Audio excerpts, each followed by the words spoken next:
হ্যাঁ গাইজ, তো আমরা দুজনে মিলে বেরিয়ে পড়লাম শান্তিনিকেতন যাওয়ার উদ্দেশ্যে। চলো আমাদের সাথে, তোমরাও চলো।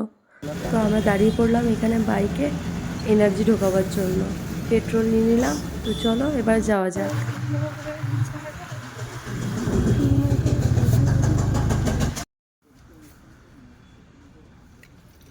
তুই কি খাবি পন্ডিত?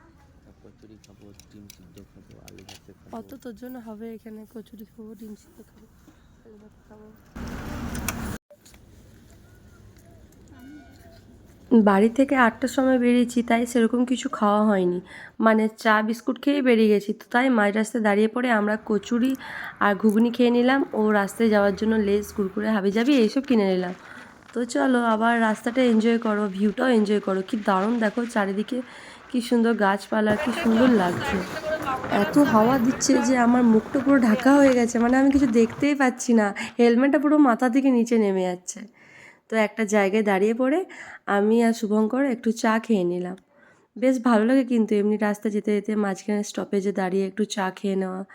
এই করতে করতে আমরা কিন্তু শান্তিনিকেতনের পথে মানে পুরো বুঝতে পারছি যে এখান থেকে কিন্তু শান্তিনিকেতন স্টার্ট। কারণ এত সুন্দর বন জঙ্গল, এত সুন্দর পরিবেশ, পুরো শান্তির মতো লাগছিল একটা। মানে সোজা আরো 3 কিলোমিটার। ইয়েস, 3 কিলোমিটার মোর। হ্যাঁ, 3 কিলোমিটার মোর।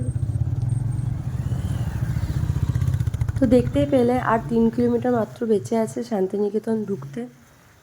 তো চলো এবার শান্তিনিকেতন গিয়ে একবারে তোমাদের সাথে কথা বলবো। আজকে সানডে, তো আমরা চলে এসেছি শান্তিনিকেতনের সোনাঝুরি হাটে। শুভঙ্কর ভেবেছিল শান্তিনিকেতনের হাটটাতে একদম লাস্টে ঢোকাবে, কারণ ওখানে তো একটু দেরি হবে না। কিন্তু বেচারা দেখতে দেখতে দেখছি আমরা হাটেই ঢুকে পড়েছি। তো তখনও সবাই বসেনি, মানে সব হাটের সব জিনিসপত্র বসেনি। ওরা বলছিল নাকি ওরা খেয়ে পরে সব কিছু বসায়, কারণ 2টোর পর থেকে। তো যাই হোক আমরা একটু আগেই পৌঁছে গিয়েছিলাম, তাই ওখানে সেরকম কিছু বসেনি। বাট যে পরে আমরাতে খুব জল তেষ্টা পেয়ে গেছিলো, জল তো নিয়ে গেছিলাম বাট গরম হয়ে গেছিলো, তাই ওখানে একটু ডাব দেখতে পেলাম, সেখানে ডাবের জল আমরা খেয়ে নিলাম দুজনে মিলে। তারপরে ওই সোনাঝুরি হাটটা একটু ঘুরে দেখছিলাম কি আছে না আছে। চলো তোমাদেরকেও তাহলে ঘুরে দেখাই সোনাঝুরি হাটটা। ভেবেছিলাম হাটটা ঘুরে দেখাবো, কিন্তু ওকে যে ভিডিওটা করতে বলেছিলাম যে জিনিসগুলো কর প্লাস আমাকেও কর, ও শুধু আমাকেই করেছে। কি করবো বলো, এখনও সেরকমভাবে ট্রেনিং দেওয়া হয়নি ওকে, আস্তে আস্তে সবই শিখছে। তো যাই হোক, তোমরা যা যা দেখতে চাও তোমরা কিন্তু ইউটিউবে অনেক ভিডিও পাবে শান্তিনিকেতন সোনাঝুরি হাটে কী কী পাওয়া যায়। আমি তো সেরকমভাবে ভিডিওটা দিতে পারলাম না। তো যাই হোক আমরা ওখান থেকে আবার চলে এসেছিলাম এখানে মিউজিয়ামে, শান্তিনিকেতন রবীন্দ্রনাথ যে মিউজিয়ামটা আছে সেখানে চলে এসেছিলাম। তো সেখানে অ্যাজ এ স্টুডেন্ট আমি তো পুরো ডিসকাউন্ট পেয়ে গেছিলাম, আমার অনলি 10 রুপিস লেগেছিলো, আর শুভঙ্করে 100 রুপিস লেগেছিলো। তো যাই হোক এটা একটা বেশ ভালো ফায়দা পাওয়া গেল কলেজ স্টুডেন্ট হওয়ার। তো ওখানে সেরকম আর কোনো ভিডিও করিনি, ওই একটুকু ক্লিপ নিয়েছি জাস্ট, সেটাই তোমাদের সাথে একটু শেয়ার করলাম।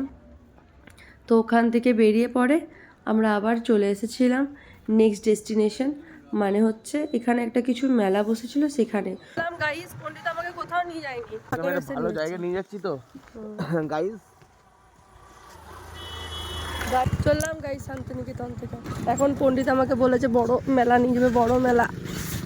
দেখি কোথায় নিয়ে যায় পণ্ডিত আমাকে, তার আগে কোথাও নিয়ে যায়। ও বলছিল যে বড় আবার পরে নিয়ে যাবো সোনাঝুরি হাট, বাট ও আমাকে কোথাও নিয়েই যায়নি। ওখান থেকে ডাইরেক্ট বাড়ি নিয়ে চলে এসেছিলো, ভেবেছিল হয়তো যে আর ঢুকলে আমি হয়তো সোনাঝুরি হাট থেকে বেরোবোই না। বাট ভাগ্যিস আমি তখন 2টো ড্রেস আর একটি ব্যাগ কিনে নিয়েছিলাম, আমাদের টিচার ছিলেন। শান্তিনিকেতন থেকে বেরোবার পথে আমি দেখলাম যে এখানে আরেকটা কিসের মেলা বসেছে।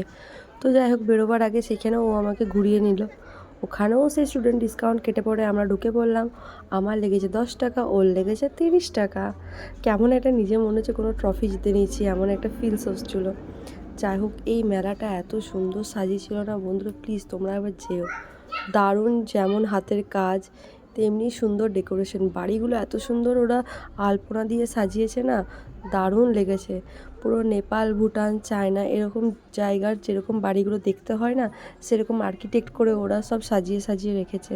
আর এইগুলো দেখো কি সুন্দর হাতের কাজে, কি সুন্দর বানানো হয়েছে সব, দারুণ দারুণ। এটা পুতুল ঘরে চলে এসেছি আমরা, পুতুল ঘর, পুতুল ঘর।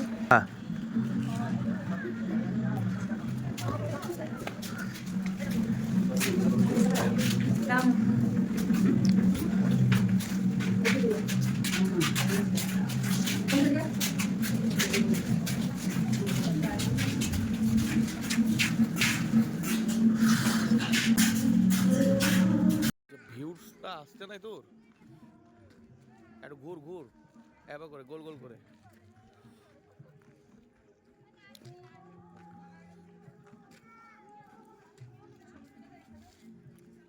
কাকা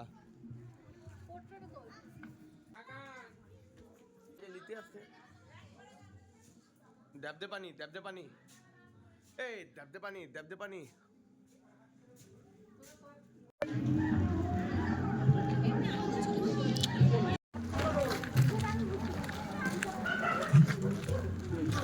ঝাড়খণ্ড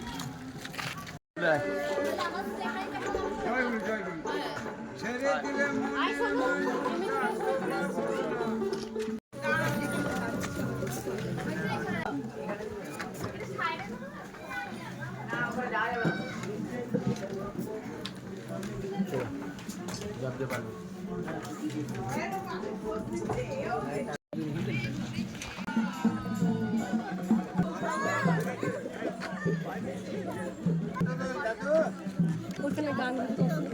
কাঁচা আমের শরবত কেমন খেতে, এটা সে কেমন টক টক না দিতে কি বেশ লাগছে না? এই তোমাদের কার কার বলো তো অড টাইমে চা খেতে ইচ্ছে করে? মানে আগে আমার এরকম ছিল না, ওর সাথে থাকতে থাকতে এরকম হয়ে গেছে, যখন তখন চা খাই। খেতে চলে এসেছি পেট পুজো করতে আমার।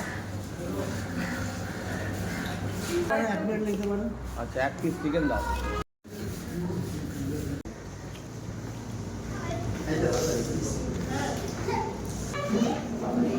যাই হোক, আমরা সেবা করে করে বেরিয়ে গিয়েছিলাম ওখান থেকে। পণ্ডিত তো বলেছিল আমাকে জয়দেবের মেলা নিয়ে আছে, বহুত বড় মেলা, কিন্তু ওখানে গিয়ে পরে আমার কপালে হাত চলে এসেছিলো।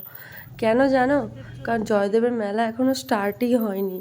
আমি ওখান থেকে কিছু বায়না না করে জাস্ট দুটো ড্রেস কিনে একটা ব্যাগ কিনে চলে এসেছি যে বড় মেলা যাব।